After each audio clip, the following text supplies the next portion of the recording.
Demo mahasiswa di depan Istana Negara berbarengan dengan pertemuan penting di Istana, di mana ada 961 kepala daerah dilantik Presiden Prabowo yang merupakan sebuah fenomena baru dalam sejarah berbangsa. Sebelumnya terjadi pemecatan reshuffle pertama di era Pak Prabowo yang memecat Menteri Dikti yang perilakunya menjadi salah satu alasan mahasiswa berdemo. Belum 4 bulan menjabat, Pak Prabowo mendapatkan tantangan dengan demo mahasiswa. Belum 4 bulan menjabat, tagar Indonesia gelap, tagar kabur aja dulu, tagar tarik uang di bank BUMN, dan banyak lagi tagar seruan membanjiri sosial media adalah tantangan beratnya mengelola negara ini. Kita segera detailkan informasinya, namun ada baiknya kita mempelajari apa yang terjadi di belahan bumi lain yang juga sedang gelisah. Ada sebuah pertemuan yang tidak biasa, pertemuan tingkat tinggi. Di satu sisi ada Presiden Xi Jinping, di sisi lain ada raksasa teknologi Tiongkok seperti Jack Ma, pendiri Alibaba, Wong Kangfu, CEO pembuat mobil BYD, Ren Zhenghe,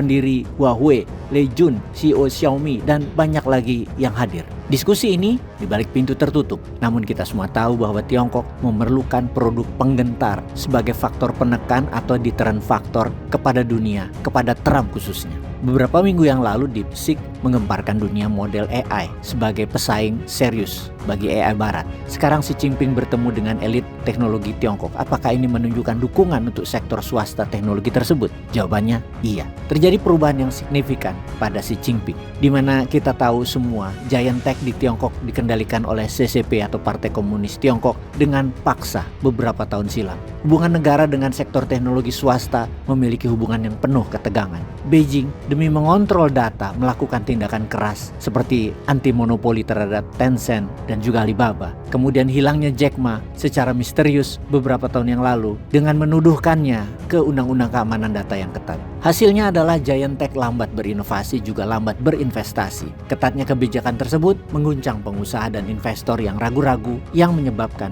banyak pengusaha giant tech keluar dari Tiongkok. Sudah ribuan pengusaha seperti salah satunya pendiri Binance. Ya mungkin hashtagnya juga sama di sana, kabur aja dulu. Xi Jinping tersadar akan hal itu sekarang. Dia salah kemarin. Bayangkan, terakhir kali Xi Jinping bertemu dengan mereka adalah di tahun 2018 dan sejak saat itu sudah lama tidak ada kabar karena semuanya menjadi tegang. Lalu mengapa tiba-tiba Xi sekarang bertemu dengan mereka? Karena ekonomi Tiongkok memburuk. Tiongkok sedang berjuang meningkatkan sektor ekonomi dan mencari produk baru yang bisa menjadi dominasi Tiongkok berikutnya. Kita tahu di Tiongkok sektor real estate yang menjadi tulang punggung 25% GDP nasional ternyata turun tinggal 10% dalam 10 tahun terakhir. Kemudian Tiongkok mempersiapkan cetak mesin perang yang memerlukan dana besar dan pastinya Tiongkok sedang dalam krisis karena pertumbuhan ekonomi yang lambat. Ketegangan geopolitik meningkat dan tarif perdagangan Presiden Amerika menekan Tiongkok lebih dalam. Beijing membutuhkan dorongan karena sektor pemerintahan sulit. Kemudian Beijing menengok ke sektor swasta. Maka bintangnya tidak lain adalah kecerdasan buatan atau AI. Salah satu kendala Tiongkok yang sedang dihadapi sekarang di mana pengembangan AI adalah keterbatasannya chips AI dari Amerika. Kendala berikutnya adalah data center AI yang memerlukan energi nuklir dan jumlah air yang banyak sebagai pendingin. Dalam hal ini negara Tiongkok akan turun tangan langsung. Masalah Tiongkok hadapi juga saat ini adalah banyaknya investor asing yang telah meninggalkan negara itu sama seperti investor asing meninggalkan Indonesia. Banyak sudah investor meninggalkan saham di Bursa Efek Indonesia yang buat saham-saham unggulan berguguran seperti saham bank misalnya. Dengan Beijing membuka kemudahan pada sektor giant tech dengan melonggarkan banyak hal, maka ekonomi mulai bertumbuh dan AI Tiongkok harus menguasai dunia. Ternyata investor dari Eropa mulai berinvestasi uangnya masuk ke pasar saham Tiongkok dalam beberapa hari ini. Investor Eropa optimis ada harapan untuk stimulus ekonomi yang lebih besar dari Xi Jinping di sektor teknologi. Di sisi peta politik dunia, ini menjadi perubahan lagi.